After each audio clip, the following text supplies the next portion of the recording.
On this episode of Turked, we are in New York at Monticello Motor Club, a country club with a badass racetrack attached to it.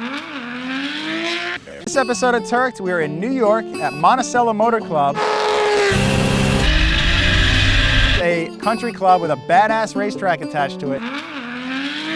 Normally, they wouldn't let riff-raff like myself in here, but thankfully we have friends in high places.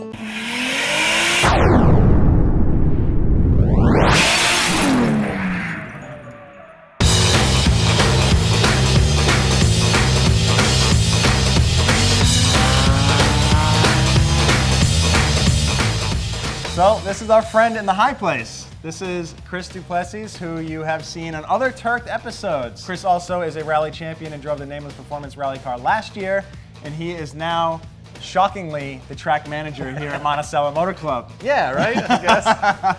Yeah, Monticello is a private country club racetrack. It's located 90 miles from Manhattan, so you show up with your street car, we can put your tires on. It's a full service facility. We've got a service center, or we've got teams that bring race cars in. But then you have full-time instructors on staff. You have school cars, which are some pretty sick Jaguar F-Type Rs. Yeah, we've got a fleet of Jaguars. We're partnering with Jaguar Land Rover. We do some off-road driving. It is members only, so you've got to join in to be able to drive around. Luckily, you guys know me, so we got you in. You got us in. And anything you want to do with a racetrack, we do it minus drifting until now.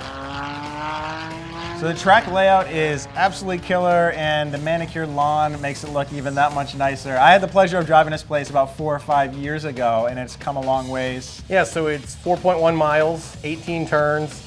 They all seem to link together perfectly. The asphalt's the best quality you can get. It's one of the nicest racetracks in the country, maybe the world. So what are we driving first? So we're gonna drive the Jaguar F-Type. I'll show you the line, we'll use grip, we won't slide around yet. Basically what... I'm not really good at that. Yeah, right?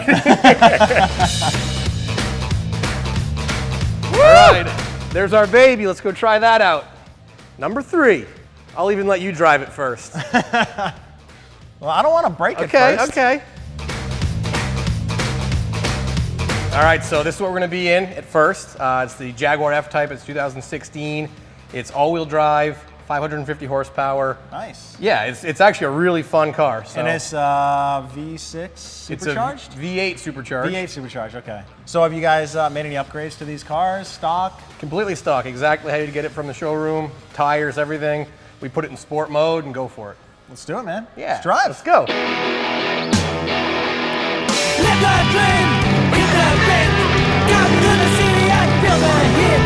Put your mouth in a dynamite, and they say it's time to live. You just believe the son of a town, son of a town. You are the son of a town, son of a town. This city is a time of flash, lights of flash. This city is a scar, a place in the past. You say it's time to live, life is down, life is down. A stranger in my town, in my town, in my town. We cruised around some Jaguars. It was awesome to run the race line with Chris, but it is time to go drifting. Before I take out the FRS, we have a special guest.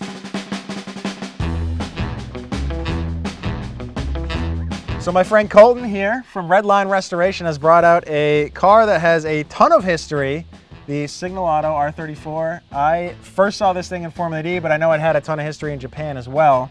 So bring us up to speed, man. Started its life as a 1999 Nissan GTR, the R34. It was primarily built for underground street racing. So this thing was running over 1,000 horsepower at some point. With a twin 35R setup, it was making roughly 1,200 horsepower to the wheel. Banged off, I think, an 862 at 162 miles an hour. Yeah. That's sick. So it's in drift mode now, down to a single turbo, broader power bands. What's the drivetrain situation? What kind of transmission? It's a Hollinger sequential 6-speed transmission. Awesome. So something you're probably very familiar with. I am familiar with those. Awesome. Well, I'm sick of looking at it, dude. Can I get behind the wheel of this thing or Let's what? go beat on it. Let's go do break some it. parts. That's what I'm good at, unfortunately.